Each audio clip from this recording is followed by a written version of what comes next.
Jelas ya.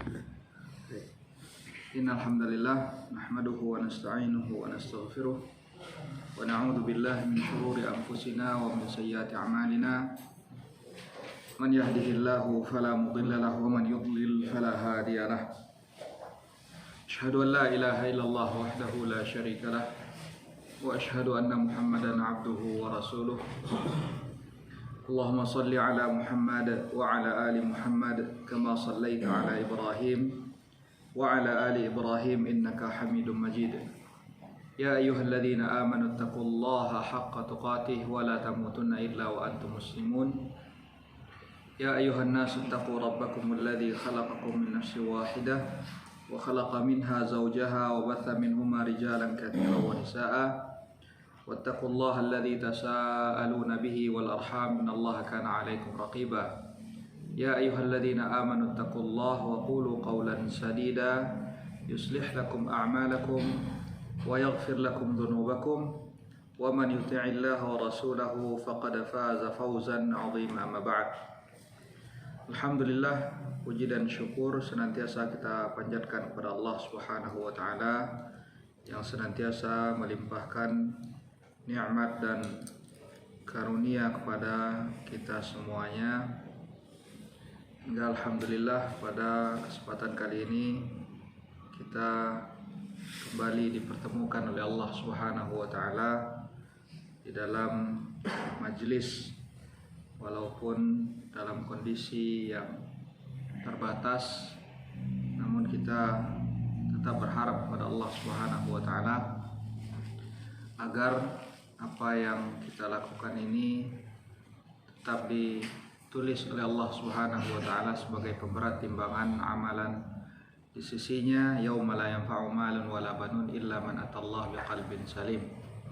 Salawat beriring salam semoga senantiasa tercurahkan kepada Nabi Muhammad sallallahu alaihi wasallam yang senantiasa berupaya menunjukkan kepada kita jalan-jalan yang diridhai oleh Allah Subhanahu wa taala. Ikhwatal iman azani Allah wa iyyakum. Seperti yang tadi sudah disampaikan di awal, bahwa ini adalah pertemuan yang pertama setelah kurang lebih mungkin 6 bulan kita vakum untuk kajian di majelis ini. Namun alhamdulillah Allah SWT berikan kemudahan bagi kita, dan kita berharap semoga majelis ini menjadi majelis yang senantiasa dirahmati oleh Allah Subhanahu wa taala, majelis yang senantiasa diliputi oleh sakinah dan dinaungi oleh malaikat-malaikat Allah Subhanahu wa taala. Ikhwatal iman azani Allah wa iyyakum.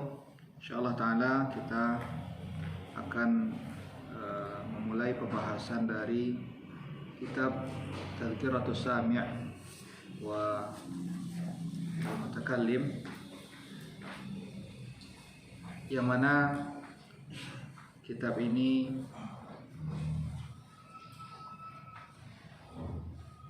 membicarakan tentang keutamaan daripada ilmu serta adab-adab yang harus dimiliki oleh seorang penuntut ilmu. Insyaallah ta'ala di awal pembahasan ini kita akan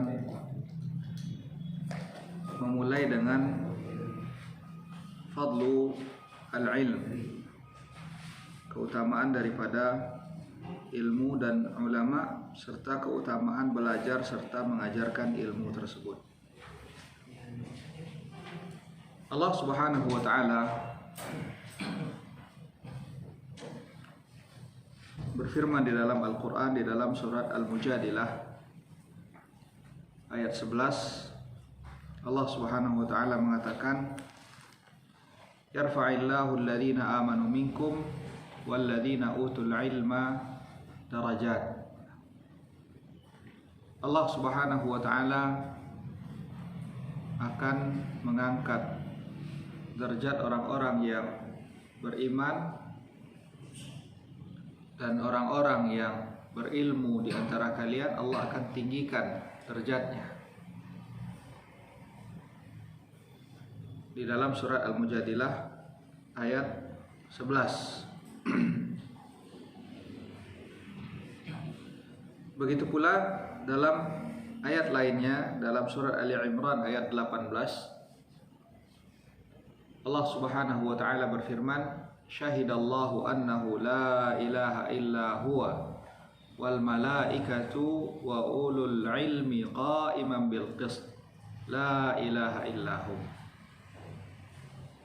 Syahidallah, Allah Subhanahu wa taala bersaksi, dan pasti kita ketahui bahwa suatu kesaksian perlu adanya syahid, adanya yang menjadi saksi. Dan yang menjadi saksi bukanlah orang yang biasa. Dalam suatu urusan, suatu saksi biasanya adalah orang yang dipilih.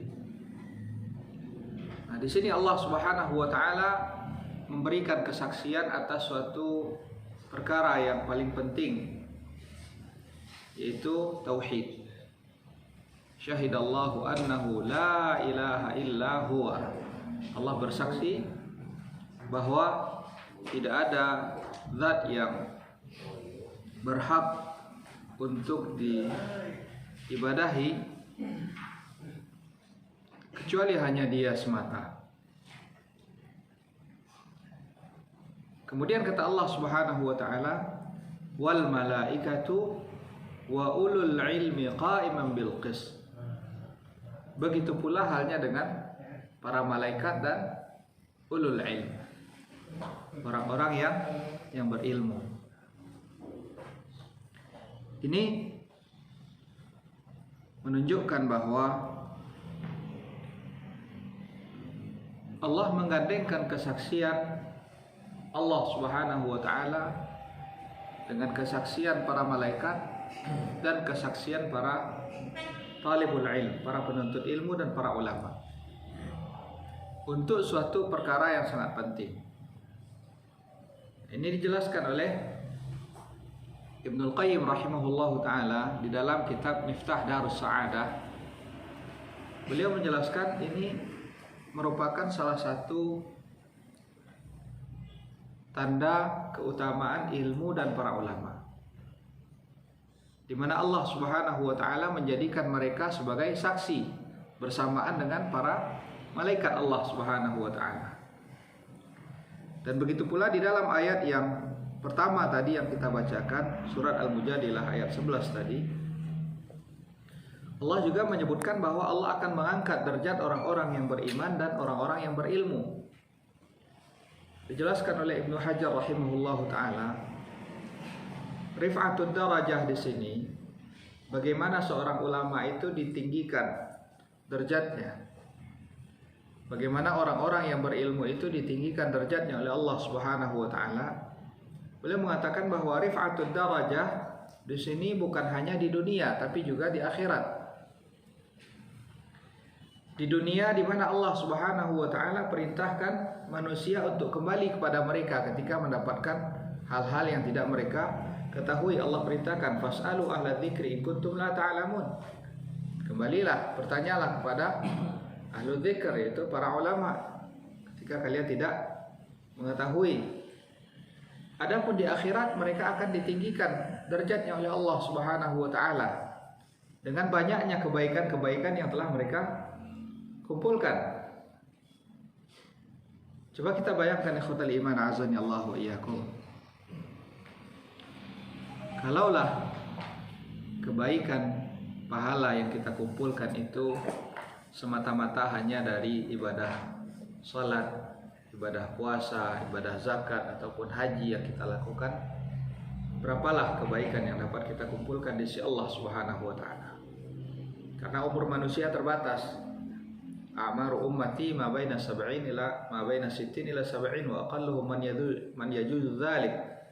Umur umatku ini antara 60 sampai 70 tahun. Sangat sedikit yang melampaui batas tersebut. Dan seorang baru mendapatkan taklif, beban, baru mulai ditulis kebaikan-kebaikannya ketika dia sudah baligh. Kalaulah misalkan seorang itu diberikan umur 60 tahun misalkan, dan dia balik di umur 15 tahun, berarti hanya ada sekitar 45 tahun kesempatan dia untuk beribadah kepada Allah SWT. Kalaulah hanya salat yang dia jadikan sebagai pundi-pundi yang akan mendatangkan amal ibadahnya,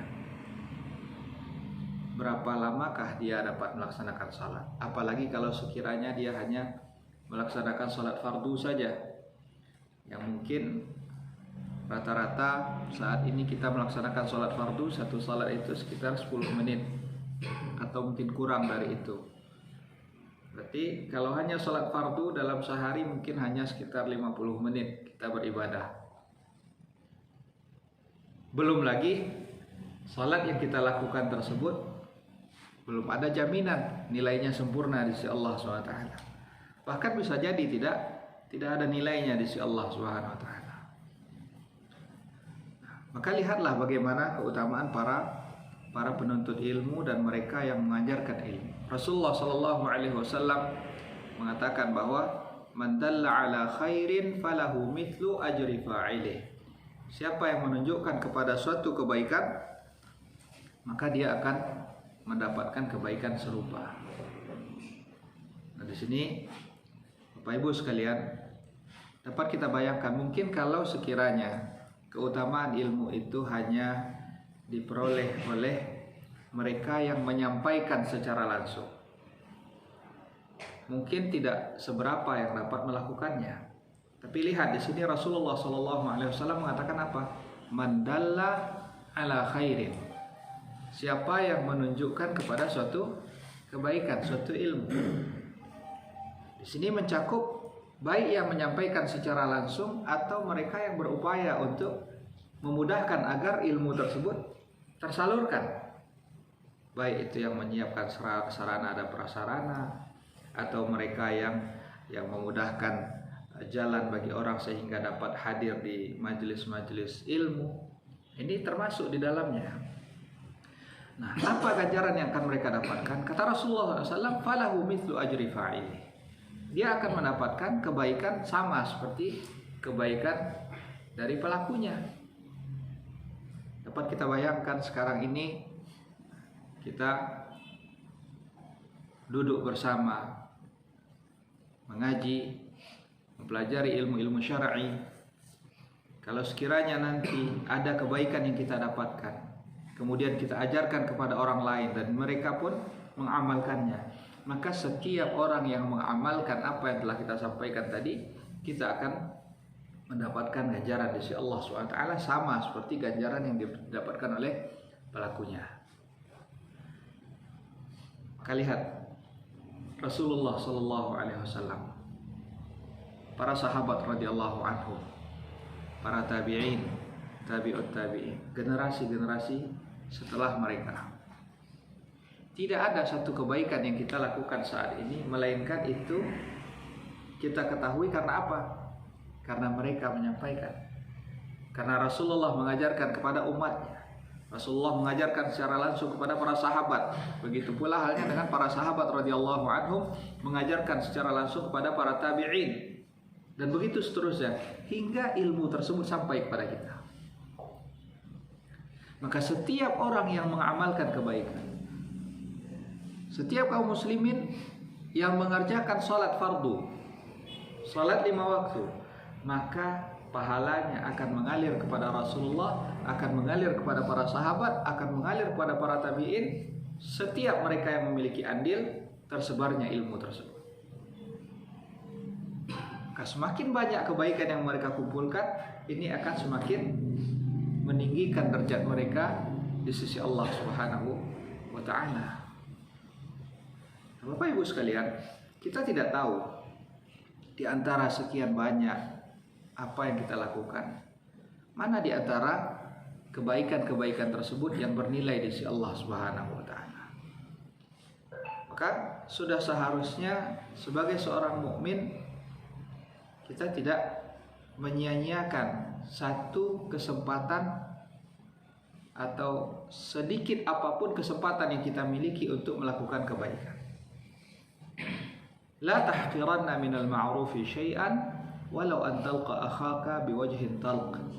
Janganlah sekali-kali kalian meremehkan suatu kebaikan,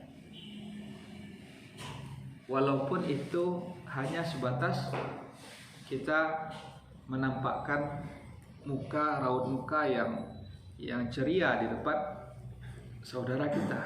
Karena bisa jadi hal yang kita anggap itu adalah suatu hal yang sepele, bisa jadi itu kadar keikhlasannya lebih tinggi di sisi Allah SWT daripada ibadah salat ataupun kebaikan-kebaikan yang lain yang kita lakukan. Jadi jangan kita meremehkan sekecil apapun kebaikan yang telah kita lakukan. Jadi dengan cara inilah Allah Subhanahu wa taala meninggikan derajat orang-orang yang berilmu di sisi Allah Subhanahu wa taala. Karena setiap kebaikan yang mereka lakukan, yang mereka tunjukkan, maka setiap orang yang mengamalkannya, mereka secara langsung juga akan mendapatkan ganjaran ibadah di sisi Allah SWT. Baik itu mereka yang menyampaikan secara langsung atau yang mungkin ditugaskan untuk membuat pengumuman sehingga ditempelkan, sehingga orang tahu ada kajian, atau mereka yang mengelola suatu kajian, apakah itu melalui aplikasi ataupun yang lainnya. Setiap orang yang memiliki andil tersebut, mereka mendapatkan kebaikan serupa seperti orang-orang yang mengamalkannya. Maka di sini penting bagi kita untuk selalu memperbaharui niat, mengikhlaskan niat. Seorang mukmin sebelum dia berkata, sebelum dia berbuat, dia hendaknya merenungkan terlebih dahulu apa yang hendak dia perbuat, apa yang hendak dia ucapkan, apakah ini mendatangkan pahala atau tidak. Kalau dia rasa ini adalah suatu hal yang akan mendatangkan pahala, maka hendaknya dia niatkan di dalam hatinya bahwa dia melakukan ini semata-mata karena Allah Subhanahu wa taala. Ini harus kita selalu biasakan. Karena bisa jadi suatu perkara kecil yang kita niatkan semata-mata karena Allah SWT, bisa jadi itu menjadi nilai ibadah yang sangat tinggi di sisi Allah Subhanahu wa taala. Kata Ibn Jamaah di sini dalam surat Ali Imran ayat 18 ini, Allah Subhanahu wa taala bada'a subhanahu wa taala binafsihi. Dalam kesaksian ini Allah memulai dengan menyebutkan dirinya, kata beliau. Wa thanna bi malaikatihi. Kemudian yang kedua, Allah mulai dengan menyebutkan malaikat, di mana malaikat itu adalah ibadun mukramun, hamba-hamba Allah yang mulia, yang didekatkan kepada Allah Subhanahu wa taala, yang sekalipun tidak pernah melanggar apa yang Allah perintahkan. La ya'sunallaha ma amarahum wa yaf'aluna ma yu'marun. Allah sandingkan kesaksian Allah dengan kesaksian malaikat, dan kesaksian yang ketiga adalah wa thalatha bi ahli ilm, kesaksian para ulama. Wa kafahum dzalika syarafan wa fadla, dan cukuplah hal tersebut sebagai petunjuk tentang keutamaan para ulama. Ikhwatul iman azani Allah wa iyyakum.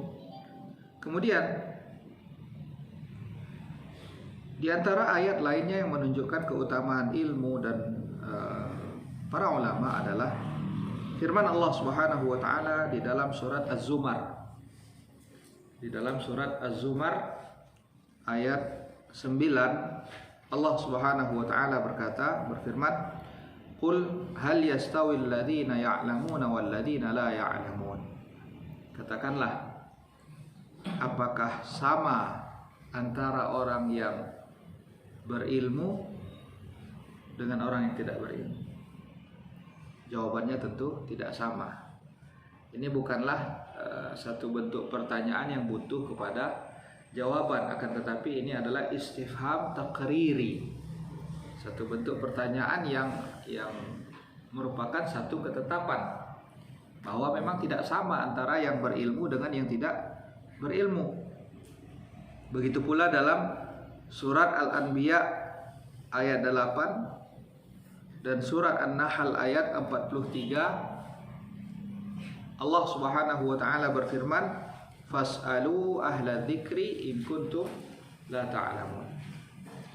Tanyalah kepada mereka yang berilmu jika sekiranya kalian tidak mengetahui.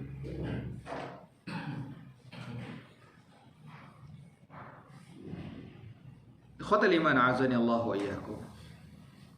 Terkait dengan firman Allah Subhanahu wa taala di dalam surah Az-Zumar ayat 9 tadi, qul hal yastawil ladzina ya'lamuna wal ladzina la ya'lamun.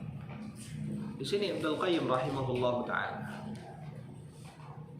di mana kalau kita ingin mengetahui lebih luas tentang pembahasan keutamaan ilmu dan ulama, di mana Ibnu Qayyim rahimahullahu taala di dalam kitab Miftah Darus Sa'adah, beliau membawakan satu pembahasan terkait dengan keutamaan ilmu dan ulama, di mana di situ beliau menyebutkan lebih dari 120 keutamaan ilmu.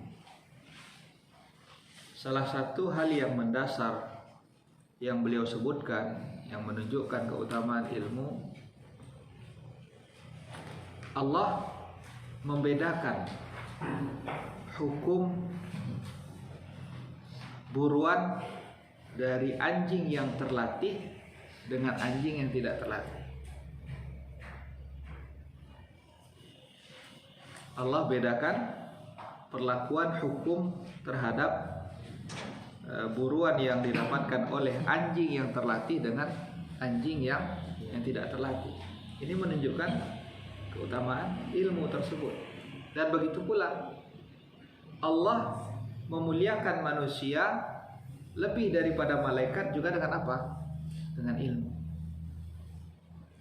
Di mana Allah Subhanahu wa taala berfirman dalam Al-Qur'an, "Wa idh qulna lil malaikati isjudu li Adam."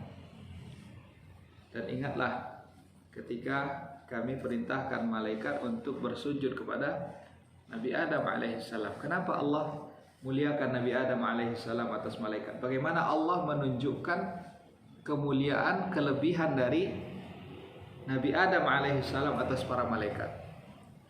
Karena di awal ketika Allah mengatakan inni ja'ilun fil ardi khalifah, sesungguhnya aku akan menciptakan seorang khalifah di muka bumi, Allah menyampaikan hal tersebut kepada para malaikat. Lantas malaikat mengatakan, qalu ataj'alu fiha man yufsidu fiha wa yasfiku dima. Para malaikat bertanya kepada Allah, akankah engkau menjadikan makhluk yang mana mereka hanya akan melakukan kerusakan dan menumpahkan darah? Allah mengatakan, qala inni a'lamu ma la ta'lamun. Aku mengetahui apa yang kalian tidak ketahui. Bagaimana Allah menunjukkan kemuliaan Nabi Adam alaihissalam, kemuliaan manusia atas para malaikat. Wa 'allama Adam al-asma'a kullaha thumma 'aradahum 'alal malaikah faqala anbi'uni bi asma'i haula'i in kuntum shadiqin. Allah ajarkan segala macam nama kepada Nabi Adam alaihissalam. Kemudian Allah berkata kepada para malaikat, anbi'uni bi asma'i haula, sampaikan kepadaku nama-nama yang tadi telah disebutkan oleh Adam, yang telah disebutkan oleh Adam kepada kalian. Coba sampaikan nama-nama tersebut, coba sebutkan nama-nama tersebut. Para malaikat mengatakan, qalu subhanaka la ilma lana illa ma 'allamtana. Maha suci Engkau ya Allah, tidak ada ilmu kami kecuali sebatas apa yang Engkau ajarkan. Di sini Ibnu Qayyim rahimahullahu taala menyebutkan bahwa di sini Allah Subhanahu wa taala muliakan Nabi Adam alaihissalam atas para malaikat. Allah tinggikan derajatnya lebih daripada malaikat dengan ilmu. Karena hal yang sangat mulia di dalam diri manusia yaitu akalnya, di mana dengan akal Allah Subhanahu wa taala lebihkan manusia daripada makhluk lainnya, maka Allah Subhanahu wa taala mengharamkan segala sesuatu yang justru dapat merusak akal. Nah, ini salah satu dari maqasidus syariah. Maksud syariah yaitu apa? Penjagaan terhadap akal. Seperti yang kita ketahui, di antara maqasidus syariah adalah penjagaan agama, penjagaan terhadap darah, kehormatan, serta harta benda. Kemudian penjagaan terhadap jiwa, terhadap akal. Maka Allah Subhanahu wa taala, kenapa Allah mengharamkan khamar?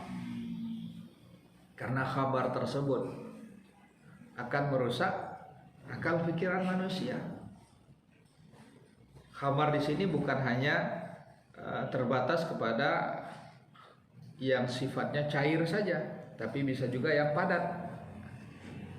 Jadi jangan sampai ada yang beranggapan bahwa khamar itu hanya sebatas minuman saja. Tidak. Segala sesuatu yang memiliki dampak buruk terhadap akal manusia, maka itu diharamkan oleh Allah Subhanahu wa taala. Berdasarkan keumuman firman Allah, wala tulqu biaidikum ila tahlukah, dan janganlah kalian menyebabkan kehancuran bagi diri kalian. Kemudian ikhwatul iman azanillahu iyyakum, kata muallif rahimahullahu taala, kata Ibn Jama'ah, wa qala ta'ala, dan Allah Subhanahu wa taala berfirman di dalam surat Fatir. Dalam surat Fatir ayat 28, Allah Subhanahu wa taala mengatakan, innama yakhsyallaha min ibadihi al-ulama. Innama yakhsyallaha min ibadihi al-ulama. Di sini Allah mengatakan apa? Innama. Kata innama ini kalau dalam bahasa Arab itu dikenal dengan kata yang menunjukkan al-hasr. Al-hasr ini adalah pembatasan, pengkhususan. Jadi Allah mengatakan innama yakhsyallah min ibadihi al-ulama. Hamba-hamba Allah yang takut kepada Allah itu adalah mereka yang berilmu. Jadi ilmu ini di sini Allah mengatakan mendatangkan khasyah, mendatangkan rasa takut. Inilah hakikat ilmu yang sebenar-benarnya. Jadi ilmu yang sebenar-benarnya, ilmu yang bermanfaat, itu adalah ilmu yang mendatangkan rasa takut. Ketika seorang mengenal Allah Subhanahu wa taala, mengetahui aturan-aturan Allah Subhanahu wa taala, ganjaran yang Allah berikan kepada mereka yang taat, dan sebaliknya apa yang Allah janjikan bagi mereka yang tidak taat kepada Allah Subhanahu wa taala. Mereka yang mengenal itu semuanya, tentu hal tersebut akan menambah rasa takut di dalam dirinya kepada Allah Subhanahu wa taala. Ketika dia mengetahui betapa besarnya nikmat yang Allah janjikan bagi hamba-hambanya yang beriman, hamba-hambanya yang bertakwa, tentu akan semakin bertambah pengharapannya, keinginannya untuk mendapatkan apa yang Allah janjikan. Sebagaimana ketika dia mengetahui betapa besarnya, betapa kerasnya, betapa pedihnya siksaan yang Allah siapkan bagi mereka yang ingkar kepadanya. Tentu hal tersebut akan menambah rasa takutnya kepada Allah Subhanahu wa taala. Maka lihatlah ikhwatul iman azanillahu wa iyyakum. Bagaimana Rasulullah sallallahu alaihi wasallam dalam sebuah riwayat yang walaupun riwayat ini masih diperselisihkan akan tapi maknanya benar. Rasulullah SAW beliau pernah menyampaikan syayyabatni hudun wa akhawatuha. Syayyabatni hudun wa akhawatuha. Hud yaitu surat Hud. Coba kita buka surat Hud, kita lihat apa isinya. Di mana di situ Allah SWT menyebutkan tentang azab-azab Allah Subhanahu wa taala. Hal-hal yang sangat menakutkan. Nah, Rasulullah sallallahu alaihi wasallam ketika ada sahabat yang bertanya kepada beliau, "Araka qad shibta ya Rasulullah." Ya Rasulullah, aku melihat engkau sudah mulai tumbuh uban. Aku lihat sebahagian di antara rambut yang ada pada dirimu itu sudah mulai memutih ya Rasulullah. Lantas Rasulullah SAW menyampaikan syayyabatni hudun wa akhawatuha. Di antara hal yang menjadi fikiranku sehingga menjadikan rambutku memutih itu di antaranya adalah surat Hud dan surat-surat yang semisal lain. Beginilah para sahabat radhiyallahu anhum ketika mereka membaca ayat-ayat Allah Subhanahu wa taala. Lihatlah bagaimana Umar ibn Khattab radhiyallahu anhu. Beliau yang pada awalnya sangat keras permusuhannya, kebenciannya terhadap Islam, tapi menjadi tunduk, menjadi lunglai, menjadi lemah ketika mendengar lantunan dari Al-Quran. Bagaimana Fudail bin Iyad rahimahullahu ta'ala ketika mendengar firman Allah Subhanahu wa ta'ala, alam ya'ni lilladina amanu an takhsha'a qulubuhum li dzikrillah wa ma nazala minal haqq. Fudail bin Iyad dahulunya adalah seperti dikisahkan, beliau ini adalah seorang tukang perampok, tukang begal. Suatu ketika beliau ingin melakukan kejahatan, beliau mendengar dari balik dinding ada lantunan ayat Allah Subhanahu wa taala, alam ya'ni lil ladzina amanu an takhsha'a qulubuhum li dzikrillah. Kapankah akan datang masanya bagi orang-orang beriman, hati mereka itu akan khusyuk, akan tergetar ketika mengingat Allah SWT. Belumkah sampai masa ini kepada kalian? Ibnu Abbas radhiyallahu anhu, beliau Ibnu Abbas atau Abdullah bin Mas'ud radhiyallahu anhum, beliau mengatakan bahwa ayat ini, teguran dari Allah ini, Allah turunkan kepada kami 4 tahun setelah diutusnya Rasulullah Sallallahu Alaihi Wasallam. Kita ketahui bagaimana keimanan para sahabat radhiyallahu anhum. Nah, Allah turunkan teguran ini kepada mereka. Tidakkah hati kalian itu sudah seharusnya menjadi lunak, menjadi khusyuk ketika mengingat Allah Subhanahu wa taala. Nah, kita sudah berapa tahun kita beriman kepada Allah Subhanahu wa taala? Masihkah hati kita ini keras? Masihkah hati kita ini tidak bergetar ketika mendengarkan ayat-ayat Allah Subhanahu wa taala? Coba kita pelajari lagi Al-Qur'an, khotul iman azani Allah wa iyyakum. Kita dapatkan Allah Subhanahu wa taala menyebutkan di antara sifat-sifat orang yang beriman, idza dzukirallah wajilat qulubuhum Wa idza tuliyat 'alaihim ayatuhu zadatuhum imana. Ketika diingatkan kepada mereka Allah Subhanahu wa taala, wajilat qulubuhum, hati mereka bergetar.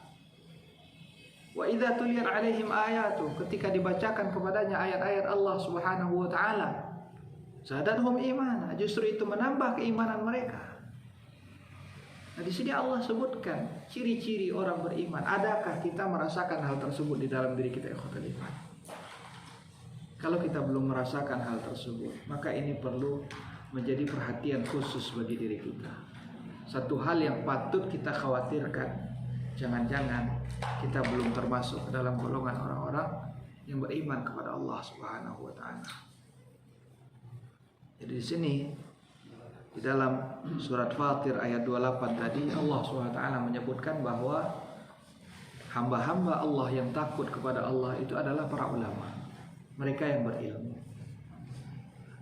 Ini juga hal yang patut kita garis bawahi, ikhwatul iman, bahwa ilmu itu, hakikat ilmu yang sebenar-benarnya adalah yang mendatangkan rasa takut.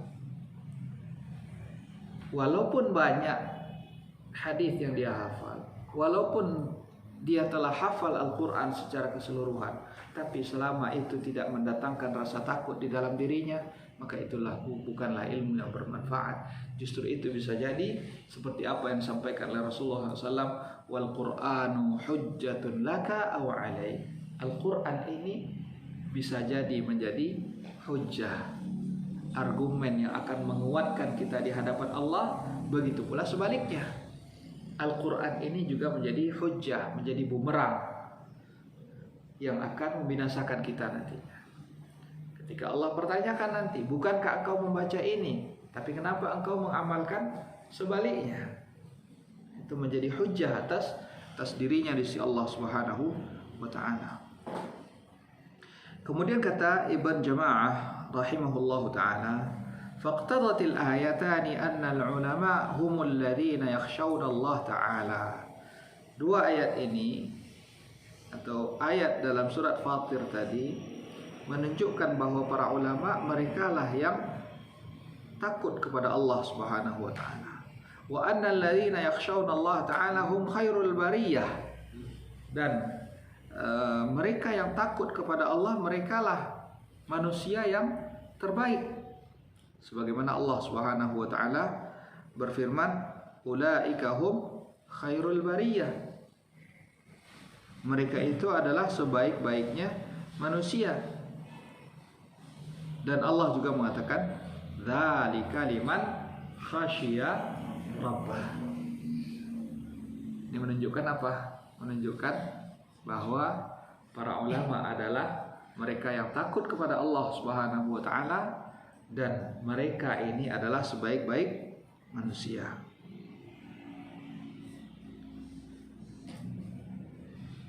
Lantas Ibn Jama'ah rahimahullahu ta'ala menyebutkan beberapa dalil dari hadis-hadis Rasulullah SAW yang menyebutkan tentang keutamaan ilmu dan para penuntut ilmu. Kita berharap mudah-mudahan kita ini juga termasuk di antara golongan para penuntut ilmu, karena menuntut ilmu itu tidak ada batasannya, tidak ada batasan umur. Rasulullah SAW dalam hadis yang diriwayatkan oleh Imam Bukhari dan Imam Muslim dari hadis Muawiyah radhiyallahu anhu, dalam riwayat Bukhari Muslim, Rasulullah SAW mengatakan, man yuridillahu bihi khairan yufaqihu fiddin. Siapa yang Allah kehendaki kebaikan baginya, man yuridillahu bihi khairan, siapa yang Allah inginkan kebaikan bagi dirinya, apa yang akan Allah lakukan kepadanya? Allah katakan, yufaqihu fiddin. Allah akan jadikan dia faqih, Allah akan jadikan dia faham terhadap urusan agama. Allah akan mudahkan baginya, Allah akan bukakan hatinya, Allah akan gerakkan hatinya untuk belajar.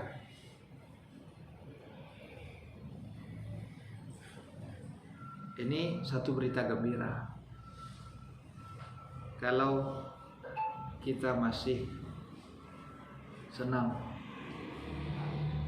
untuk duduk di majelis ilmu, untuk menjaga kewajiban-kewajiban kita kepada Allah,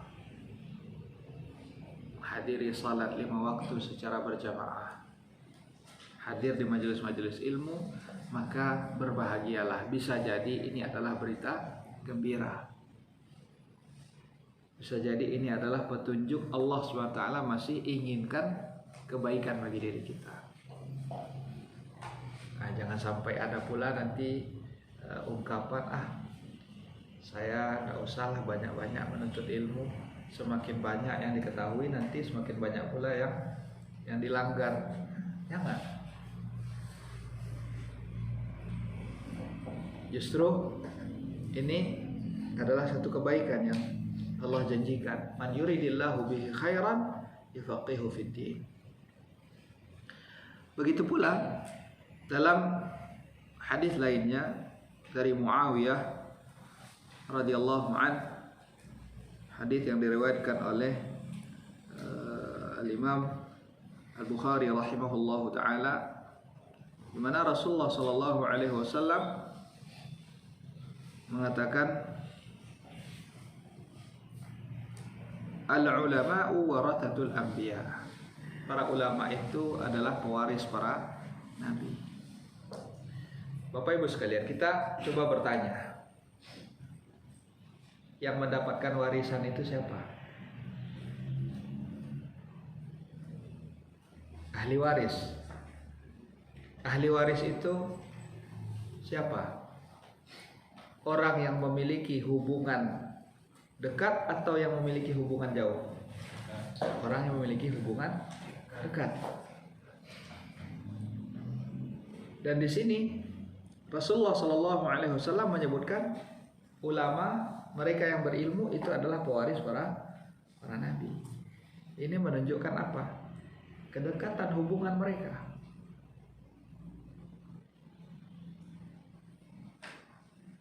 Dan cukuplah pula di antara keutamaan ilmu ini, di mana ketika kita duduk di majelis ini, seringkali kita mendengarkan nama Rasulullah Sallallahu Alaihi Wasallam itu disebutkan, dan hal yang diperintahkan oleh Rasulullah Sallallahu Alaihi Wasallam, setiap kali kita mendengarkan nama beliau disebutkan, hendaknya kita senantiasa mengucapkan Sallallahu Alaihi Wasallam. Sehingga para ulama menyebutkan bahwa ashabul hadis, para penuntut ilmu hadis, mereka yang mempelajari ilmu syariat, hum ashabu Rasulillah, mereka adalah sahabatnya Rasulullah Sallallahu Alaihi Wasallam. Ajsaduhum illam yashabu fa anfasuhum sahibu. Walaupun jasad mereka tidak berjumpa secara langsung dengan Rasulullah Sallallahu Alaihi Wasallam, akan tetapi nafas mereka, jiwa mereka itu senantiasa bersama dengan Rasulullah Sallallahu Alaihi Wasallam. Nah, berapa banyak kita mendengarkan hadis-hadis, berapa banyak kita mendengarkan nama beliau, dan setiap kali itu pula lah kita mengucapkan Sallallahu Alaihi Wasallam. Jadi dalam hadis Rasulullah Sallallahu Alaihi Wasallam dari Muawiyah radhiyallahu an, Rasulullah Sallallahu Alaihi Wasallam mengatakan, man salaka tariqan yatlubu fihi ilman sulika bihi tariqun min turuqil jannah. Siapa yang meniti satu jalan, di mana di jalan tersebut dia mencari ilmu, sulika bihi tariqun min turuqil jannah, maka dengan jalan tersebut dia akan disampaikan kepada jalan-jalan surga. Wa innal malaikah la tad'u ajnihataha li talibil ilmi li ridallahi anhu. Dan sesungguhnya para malaikat itu akan membentangkan sayapnya bagi para penuntut ilmu. Kenapa? Liridhallahi an, karena Allah meridai mereka. Dan malaikat pun ridha atas mereka. Wa innal alim, dan ini hal yang harus kita perhatikan di sini. Rasulullah mengatakan wa innal alim, orang yang berilmu, la yastaghfiru lahu man fis samawati wa man fil ard. Seluruh makhluk yang ada di langit dan yang ada di bumi itu senantiasa beristighfar, memintakan ampunan kepada Allah SWT bagi mereka yang berilmu. Karena kenapa? Dijelaskan oleh para ulama, karena mereka itu senantiasa mendatangkan kebaikan. Orang yang berilmu itu selalu mengajak manusia kepada kebaikan, sehingga dengan kebaikan tersebut akan mendatangkan keberkahan bagi alam semesta. Maka seluruh makhluk yang ada di langit dan di bumi itu semuanya beristighfar kepada Allah SWT agar Allah memberikan maghfirah bagi siapa? Bagi mereka yang berilmu. Hatta al-hitan, sampai ikan yang ada di lautan, fi jawfil ma'. Wa inna fadlal alim 'alal 'abid, dan sungguh perumpamaan dari kemuliaan yang dimiliki oleh seorang alim, seorang yang berilmu dibandingkan ahli ibadah saja. Orang yang berilmu dibandingkan dengan orang yang hanya ahli ibadah, namun dia tidak berilmu. Itu kata Rasulullah SAW, kafadlil qamari lailatal badri ala sairil kawakib. Perbandingannya adalah seperti perbandingan bulan purnama dibandingkan dengan bintang-bintang yang ada. Lebih jelas tampak, lebih besar tampak bulan purnama dibandingkan dengan bintang-bintang lainnya. Kemudian kata Rasulullah SAW, wa innal ulama warathatul anbiya, dan para ulama mereka adalah pewaris para nabi. Wa innal anbiya, dan sesungguhnya para nabi itu lam yuwarithu dinaran wala dirhaman. Para ulama itu tidak mewariskan dinar ataupun dirham. Innama warathul ilma, mereka mewariskan ilmu. Faman akhadahu akhadha bihadzin wafir. Siapa yang mengambilnya, maka sungguh dia telah mengambil bahagian yang sangat besar. Ini satu motivasi bagi kita semuanya, Bapak Ibu sekalian. Ini adalah motivasi bagi kita untuk selalu menuntut ilmu.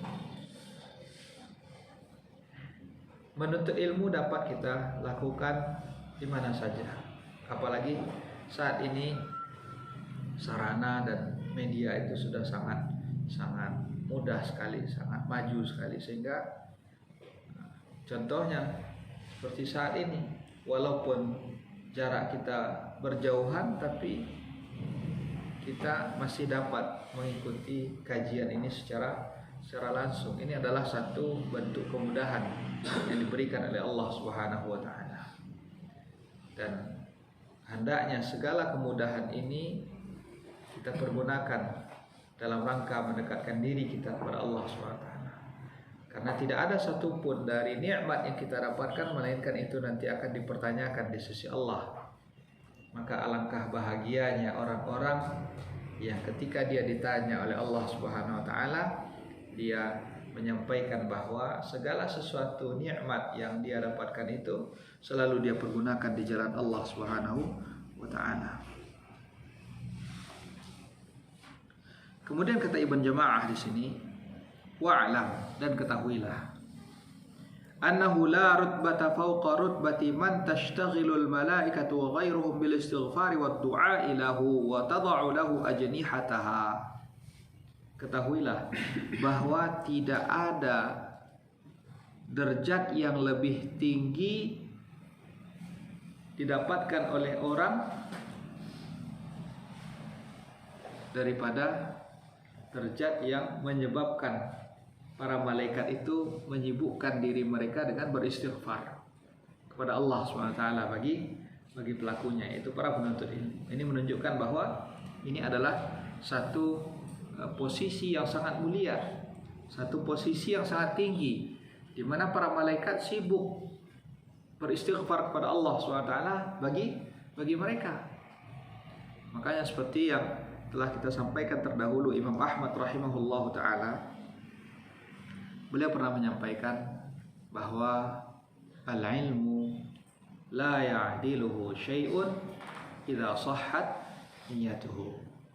Ilmu itu tidak ada satupun yang dapat menyamai nilainya ketika niatnya itu benar. Oleh karena itulah khatul iman azani Allah wa iyyakum, ini adalah satu kebaikan yang tidak seharusnya kita sia-siakan selama Allah Subhanahu wa taala masih memberikan kehidupan bagi kita, masih memberikan kesehatan bagi kita. Maka pergunakanlah hal tersebut di dalam keridhaan Allah Subhanahu wa taala. Khatul iman azani Allah wa iyyakum, selanjutnya mungkin kita berikan kesempatan untuk bertanya baik secara langsung melalui admin ataupun dengan melalui catatan. Wassallallahu ala nabiyina Muhammad wa ala alihi wa sahbihi wasallam.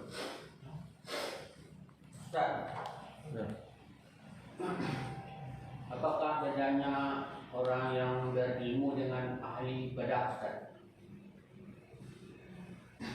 Di sini ada satu pertanyaan, apa perbedaan antara orang berilmu dengan ahli ibadah?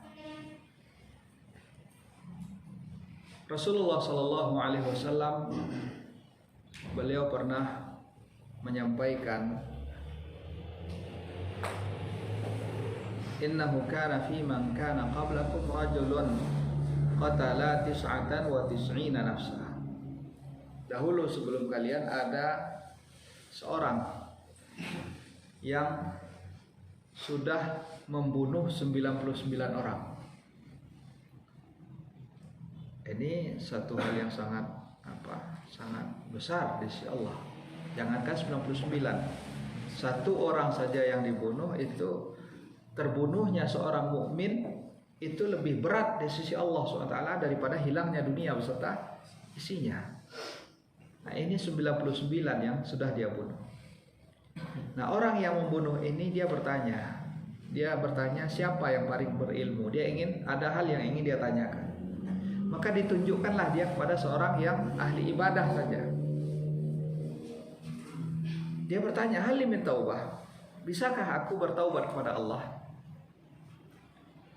Setelah dia ceritakan apa yang telah dia lakukan, si ahli ibadah ini, karena dia tidak berilmu, dia hanya menjalankan apa yang Allah perintahkan, tapi tidak memiliki ilmu, sehingga dia tidak bisa berfatwa, menyampaikan sesuatunya dengan tepat.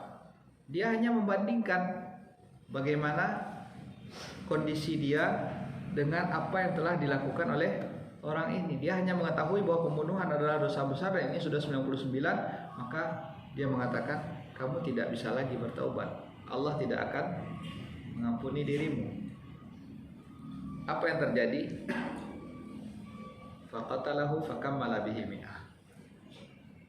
Yang tadi sudah membunuh 99 orang, dia bunuh si ahli ibadah ini hingga lengkaplah 100 yang dia bunuh. Tapi Allah masih berikan kesempatan kepada pembunuh tadi. Dia masih belum putus asa. Dia bertanya lagi, adakah orang yang berilmu? Dia ingin bertanya. Fadulla ala alim. Maka ditunjukkanlah dia kepada seorang alim, seorang yang ahli ibadah namun juga sudah memiliki ilmu. Lantas dia ceritakan apa yang telah terjadi, dan si alim ini mengatakan, wa man yahulu bainaka wa bainat taubah. Apa yang menghalangimu untuk bertaubat kepada Allah? Apa yang menghambatmu untuk bertaubat kepada Allah? Tidak ada yang menghambatmu. Allah SWT akan menerima taubat seorang hamba ketika dia bertaubat. Bahkan lallahu asyaddu farahan bi taubati 'abdihi.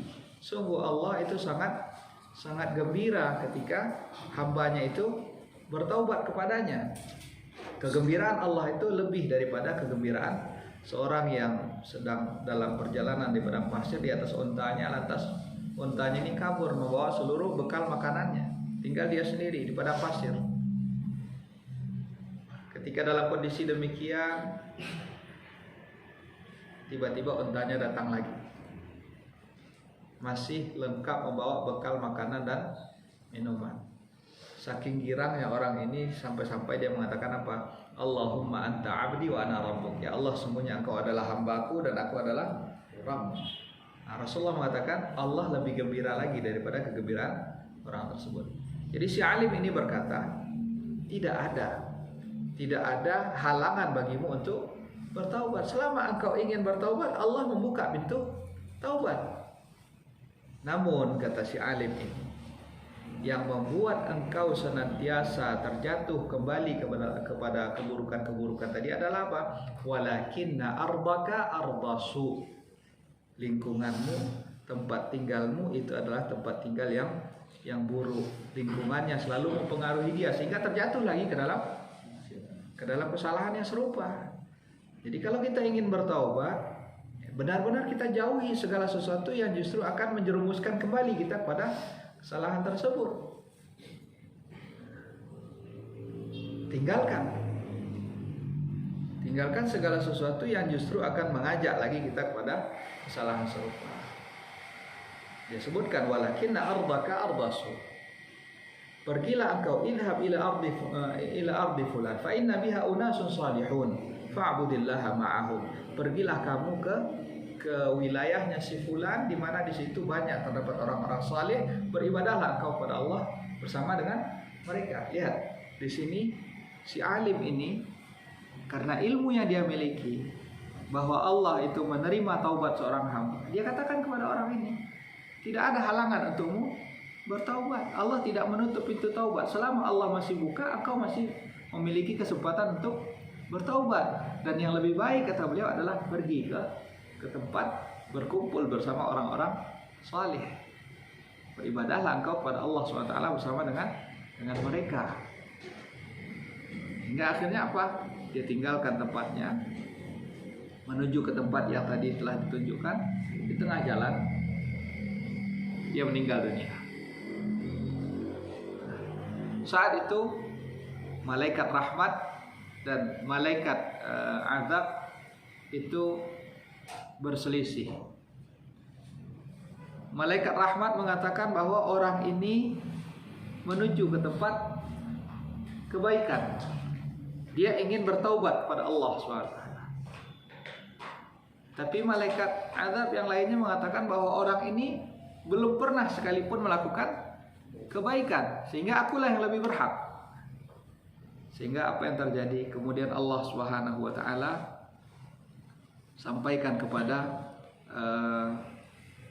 bahagian bumi yang mana dia ini dahulu tempat tinggalnya yang buruk, dan Allah sampaikan kepada belahan bumi yang hendak dia tuju, anta qarrabi, mendekatlah kepada orang ini. Dan tempat yang dahulu buruk Allah sampaikan kepadanya, anta ba'di, menjauhlah. Lantas diukur, malaikat tersebut diperintahkan untuk mengukur mana yang lebih dekat, dan didapati ternyata dia lebih dekat kepada tempat orang-orang saleh yang ingin dia tuju, sehingga Allah ampuni dia. Nah, lihat di sini perbedaan ketika orang itu berkata berdasarkan ilmu dengan orang yang berkata tidak berdasarkan ilmu. Yang tadi dia ahli ibadah tapi dia berkata tidak berdasarkan ilmu, kebinasaan yang dia dapatkan. Yang ini ahli ibadah namun berkata dengan ilmu, dia justru mendapatkan keselamatan dan juga memberikan kebaikan bagi orang lain. Coba kalau ada lagi yang mengatakan kamu tidak bisa bertaubat, berapa banyak orang yang nanti akan dia bunuh. Salah satu contohnya lagi, ada dahulu salah seorang sahabat yang dia terluka, kepalanya terluka. Kemudian di malam hari dia junub. Di pagi hari dia bertanya, apa yang harus dia lakukan?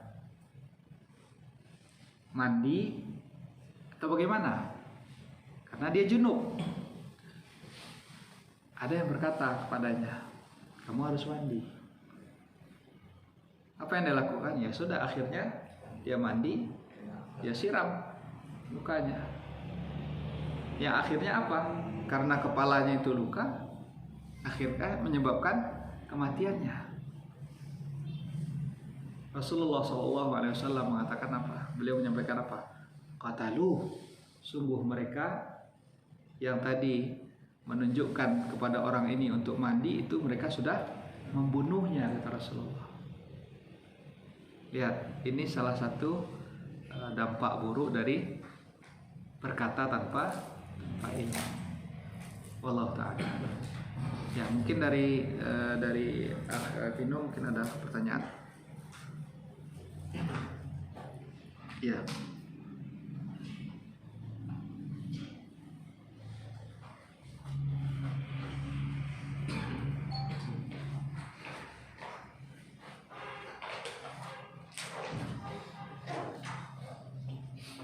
Baik.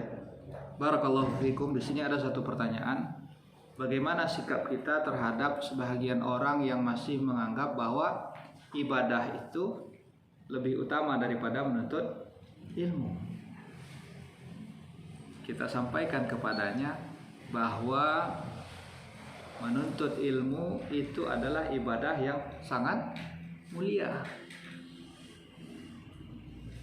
Justru menuntut ilmu itu adalah merupakan ibadah. Bukankah Allah Subhanahu wa ta'ala perintahkan kita di awal ayat yang Allah turunkan kepada Rasulullah SAW, Iqra bismi rabbikal ladzi khalaq. Allah perintahkan kita untuk membaca.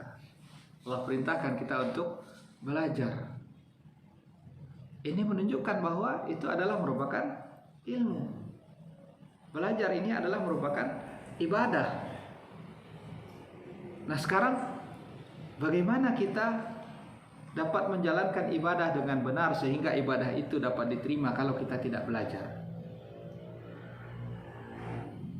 Bukankah syarat diterimanya ibadah itu adalah pertama ikhlas, dan yang kedua sesuai dengan apa yang diajarkan oleh Rasulullah SAW? Bagaimana kita akan mengerjakan suatu ibadah sesuai dengan apa yang diajarkan oleh Rasulullah SAW kalau sekiranya kita tidak belajar?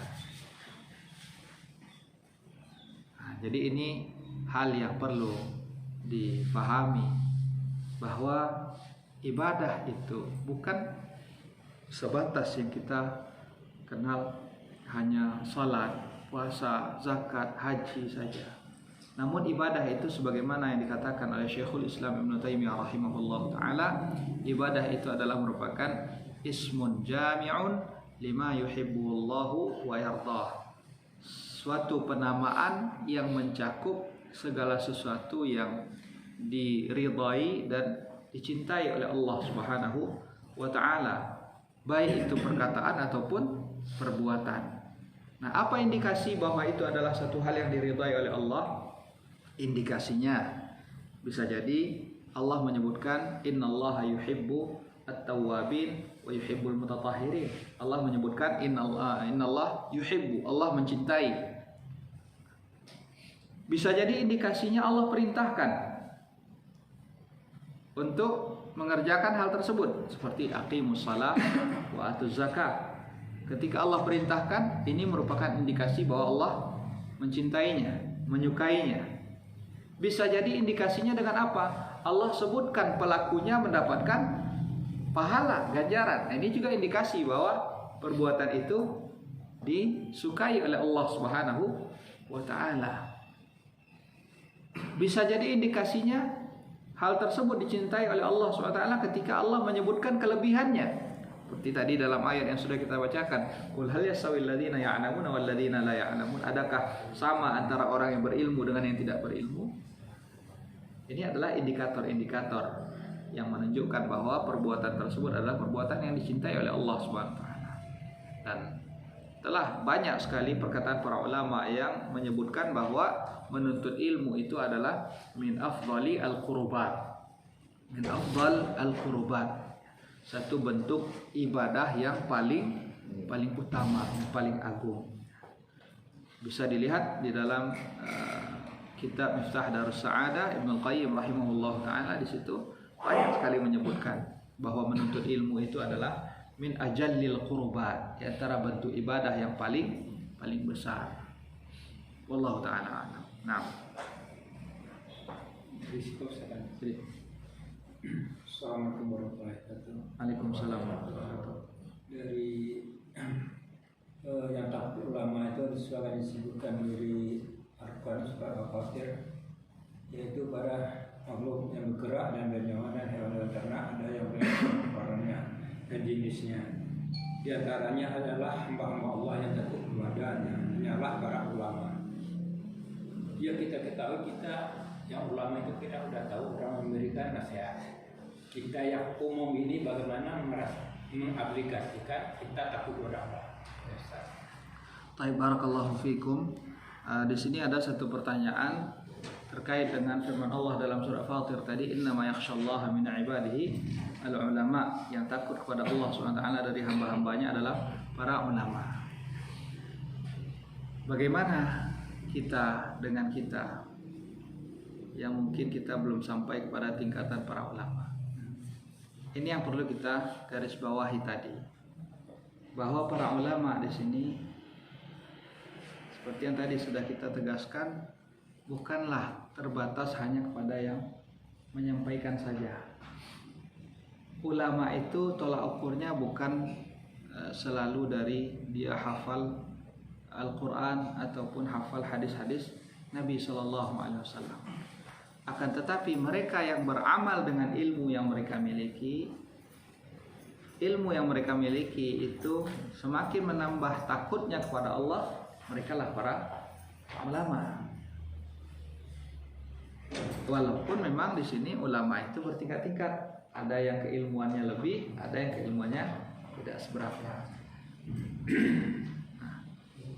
Mereka yang ilmu mereka yang mereka miliki itu menambah rasa takutnya kepada Allah SWT, maka itulah hakikat daripada ilmu yang sebenar-benarnya. Merekalah orang-orang yang berilmu yang sebenar-benarnya. Yang pewaris Nabi. Iya. Itulah yang pewaris Nabi. Iya. Dan siapa saja yang berupaya untuk mencari ilmu, maka dia insya Allah masuk ke dalam bahagian pewaris para nabi. Terlebih di sini untuk menuntut ilmu itu tidak ada batasannya. Tidak ada batasan usia selama akal kita masih bisa kita pergunakan, walaupun mungkin anggota tubuh kita lainnya tidak bisa lagi berfungsi, namun akal kita masih berfungsi dengan baik, kita masih bisa menuntut ilmu walaupun itu di atas pembaringan. Nah, Allah taala alam. Ustaz, Ya. Waalaikumsalam. dalam kita melaksanakan salat, kita membaca takbir, Ustaz, yang betulnya begini apa begitu atau begini. Kemudian setelah kita membaca Allahu Akbar, tangannya begini, yang betulnya Ustaz, apa begini atau cukup begini aja. Nah, terus ada tambahannya lagi, Ustaz. Seseorang yang sedang sakit mengeluarkan nanah, dia ingin sholat, hukumnya boleh apa tidak, Ustaz? 3 pertanyaan Pak ya. Iya.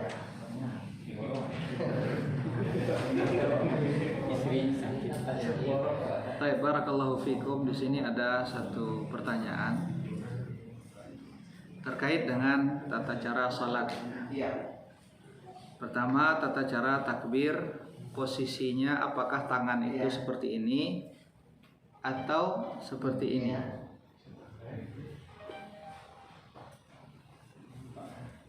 secara ringkas bahwa posisi tangan ketika takbiratul ihram, Rasulullah Shallallahu Alaihi Wasallam mensejajarkan kedua telapak tangannya sejajar dengan telinga. Ada kalanya juga sejajar dengan kedua pundak beliau. Posisi telapak tangan bagaimana? Membentang menghadap ke kiblat. Membentang menghadap ke kiblat dan jari-jari dirapatkan. Ini secara ringkasnya. Untuk lebih luas pembahasannya, insya Allah di sini mungkin ada perpustakaannya, buku sifat salat Nabi, di situ dipaparkan secara jelas. Begitu pula halnya dengan bersidekap. Bersidekap setelah takbir. Rasulullah SAW meletakkan tangan beliau di atas dadanya. Nah, ini pentingnya di sini kita belajar. Karena Rasulullah kan perintahkan sallu kama ra'aitumuni usalli. Salatlah kalian sebagaimana kalian melihat aku salat. Nah, sekarang kita hidup di masa jauh setelah Rasulullah, maka tidak ada cara bagi kita kecuali melihat hadis-hadis Rasulullah SAW, bagaimana tuntunan beliau. Nah, itu yang kita amalkan. Kemudian pertanyaan yang ketiga terkait dengan orang yang sakit yang mungkin lukanya itu mengeluarkan nanah misalkan. Dan kita ketahui bahwa darah yang mengalir dan nanah itu adalah merupakan najis. Bagaimana? Apakah dia salat atau tidak? Dia salat. Dia tetap melakukan salat. Dan luka yang ada pada dirinya itu termasuk diantara kotoran yang dimaafkan, karena ini tidak mungkin dia menghindarinya. Nah, salah satu hal yang juga menunjukkan bahwa seorang itu sholat walaupun dirinya di situ ada darah yang mengalir. Umar bin Khattab radhiyallahu anhu, ketika beliau mengimami sholat subuh dan ditusuk oleh yang terlaknat Abu Lu'lu'ah Al-Majusi, beliau tetap melanjutkan sholatnya, sedangkan luka beliau itu terus mengalir darah. Ya, Allah Ta'ala. Baik, Afino masih ada?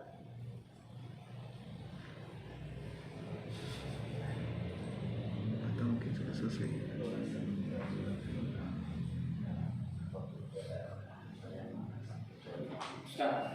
Ya. Keutamaan ilmu adalah sedangkan binatang saja dibedakan binatang Afwan Afino, suaranya.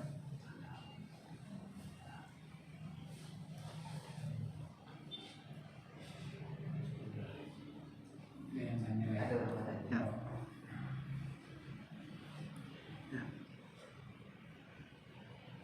Baik, barakallahu fikum. Perlu kita ketahui ikhwatul iman azani Allahu iyyakum, memang asal dari ilmu yang disanjung oleh Allah Subhanahu wa taala itu adalah ilmu syar'i. Namun bukan berarti mereka yang mempelajari ilmu-ilmu lainnya selain daripada ilmu syar'i mereka tidak dapat mendulang pahala. Ilmu-ilmu lain itu bisa mendulang pahala, menghasilkan pahala bagi pelakunya ketika dia niatkan itu semata-mata karena Allah dan untuk berbuat kebaikan, untuk menunjang ilmu-ilmu syar'i. Ketika dia meniatkan itu untuk berbuat baik karena Allah Subhanahu wa taala, maka apa yang dia lakukan itu bernilai ibadah. Apalagi misalkan di sini adalah tenaga medis ataupun yang lainnya. Mereka ketika belajar niatkan semata-mata untuk memberikan kebaikan kepada manusia. Ini satu bentuk ibadah yang juga tinggi nilainya. Coba Bapak Ibu azanillahu wa iyyakum renungkan. Seorang wanita pezina itu diampuni oleh Allah Subhanahu wa taala. Allah masukkan ke dalam surga karena apa? Berbuat baik kepada seekor anjing. Dia lihat ada anjing yang kehausan, dia ambil air, dia berikan minum kepada seekor anjing. Allah ampuni dosa-dosanya, Allah masukkan dia ke dalam surga. Mereka yang berbuat baik kepada hewan saja Allah berikan ganjaran yang sangat besar, apalagi berbuat baik kepada manusia. Nah, jadi di sini bagaimana caranya agar ilmu yang kita pelajari tersebut itu atau ilmu dunia yang kita pelajari tersebut dapat bernilai ibadah, yaitu dengan niat. Bapak Ibu, sebelum berangkat kerja, biasakan terlebih dahulu, niatkan di dalam hati. Niatkan di dalam hati bahwa kita berangkat ini adalah untuk menjalankan kewajiban kita kepada Allah, karena Allah perintahkan saya untuk berbuat baik, maka saya ingin berbuat baik. Di antara perbuatan baik yang ingin saya lakukan ini apa? Yaitu membantu orang lain. Maka dengan itu insyaallah ta'ala segala ilmu yang Bapak miliki itu dapat bernilai ibadah di sisi Allah Subhanahu wa taala. Bukan hanya tenaga medis di sini, ilmu-ilmu lainnya. Mereka yang mungkin punya keahlian dalam bidang teknologi, mereka yang mungkin punya keahlian dalam teknik informatika misalkan, dia membuat aplikasi-aplikasi, dia niatkan untuk memudahkan seorang dalam belajar, memudahkan seorang muslim itu mungkin mengetahui arah kiblatnya, bagaimana dia sholat. Kan banyak aplikasi-aplikasi yang ada saat ini. Nah, mereka yang memiliki ilmu tersebut, dia niatkan untuk berbuat baik bagi orang lain, maka setiap apa yang dia lakukan itu bernilai ibadah di sisi Allah SWT. Setiap orang yang melakukan kebaikan atas kemudahan yang telah dia upayakan tadi, maka dia pun akan mendapatkan nilai ibadah di sisi Allah Subhanahu wa taala. Nah, wallahu taala a'lam.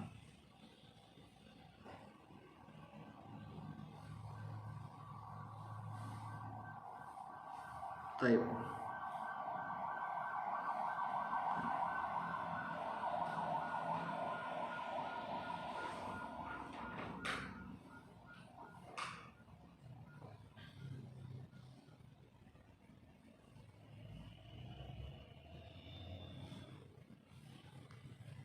Nah, barakallahu fikum. Barakallahu.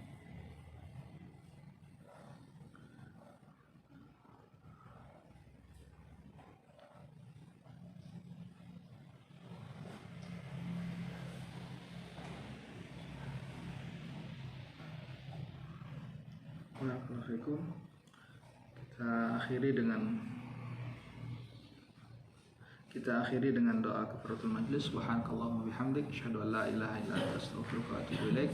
Assalamualaikum warahmatullahi wabarakatuh.